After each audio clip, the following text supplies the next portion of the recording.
વાઘરેજ ગામે રાજ્ય સરકાર દ્વારા અંબિકા નદી પર કરોડોના ખર્ચે ટાઇડલ ડેમ બનાવવામાં આવી રહ્યો છે, જેમાં માટી પુરાણ સાથે પાળો બાંધવામાં આવી રહ્યો છે, જેને કારણે વર્ષો જૂની કાંસ પણ ખાનગી માટી પુરાણને કારણે બંધ થતા ગામ ચોમાસામાં બેટમાં ફેરવાશે તેવી ભીતિ ગ્રામજનો સેવી રહ્યા છે।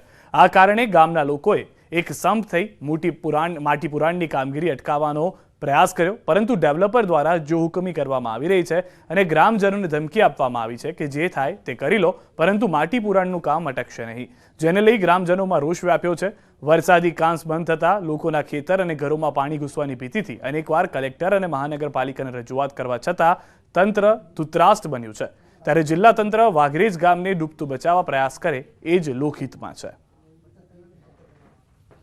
સમસ્યા આજે માટી પુરાણ ચાલી રહેલું છે જે આપણે જોઈ શકીએ છીએ। વાઘરેજ ગામ એક નીચાણવાળા વિસ્તારમાં આવેલું ગામ છે અને આજે આટલા મોટા પ્રમાણમાં માટી પુરાણ ચાલી રહેલું છે, જેમાં 100 વર્ષ જૂના પાણી નિકાલના રસ્તા એમના દ્વારા બ્લોક કરી દેવામાં આવ્યા છે। અમારા આજુબાજુ બધી ખેતીઓ છે, એમાંનો પાણીનો નિકાલ અમારો હવે થવાનો નથી, તો અમારે શું કરવું? પાણી અમારી ખેતી બગડે કે અમારા ઘરમાં પાણી રહે, મચ્છરો પેદા પડે। અમારે પછી આ લોકોને કીધું કે પુરાણ તમે બંધ કરો, તે કે તમારથી થાય તે કરો, અમારે નથી બંધ કરવું। અમને કંઈ નથી જોઈતું જમીનમાં, ખાલી પાણીનો નિકાલનો વે જોતો છે। એના માટે કલેક્ટર પર ગયા, કલેક્ટર સાહેબે હારા જવાબ આપ્યા, મામલતદારમાં ગયા, મામલતદારમાંથી બી આવ્યા ને અહીંયા તમને બોલાવ્યા સાહેબ।